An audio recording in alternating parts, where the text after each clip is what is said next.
Samantala, 10 barko ng Philippine Coast Guard at Bureau of Fisheries and Aquatic Resources ang ipapadala sa Scarborough Shoal para umalalay sa mga mangingisdang Pinoy na nakaranas na naman ng harassment mula sa mga barko ng China. Yan ang ulat ni Patrick De Jesus. May panibagong panggigipit ang China sa Scarborough Shoal kung saan makikita sa video na ito na kuha ng mga mangingisda nitong Martes ang paghabol sa kanila ng dambuhalang barko ng China Coast Guard. 2 pang barko ng CCG ang humarang. Nakalaunan ay nagbaba ng rigid hull inflatable boat o RIB.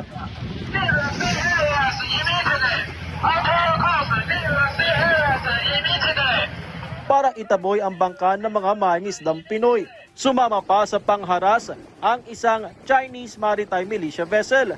You can just imagine na ito ay mga wooden Filipino fishing boats and they have to deal with 113-meter China Coast Guard vessel na gawa sa bakal. So it's still very dangerous. Ayon sa Philippine Coast Guard, nagpadala na sila ng 2 44-meter vessels kasama ang 8 pa mula sa Bureau of Fisheries and Aquatic Resources.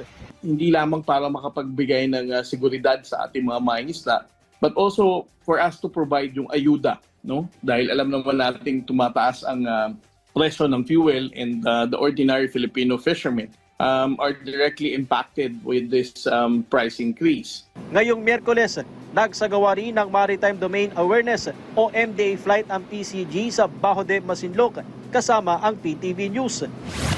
Dati nang tiniyak ng Philippine Coast Guard na kahit magkakaroon ng pagtitipid dahil sa patuloy na pagsipa ng presyo ng mga produktong petrolyo dulot ng tensyon sa Middle East, ay mananatili pa rin na prioridad ang deployment ng kanilang mga barko at iba pang asset, gaya nitong sinasakyan natin na eroplano para magpatrolya sa West Philippine Sea.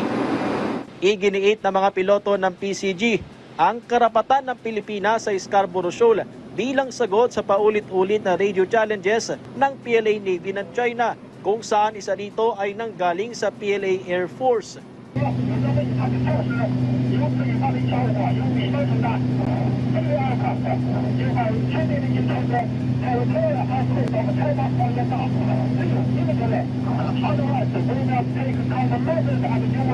This is Philippine Coast Guard aircraft PCG-2081, and we are conducting routine maritime patrol. We are 100 nautical miles west of Zambales over Philippine Exclusive Economic Zone. Kasama sa MDA flight ng PCG, ang isa pang eroplano ng BIFAR na sumasagot din sa mga radio challenges ng China.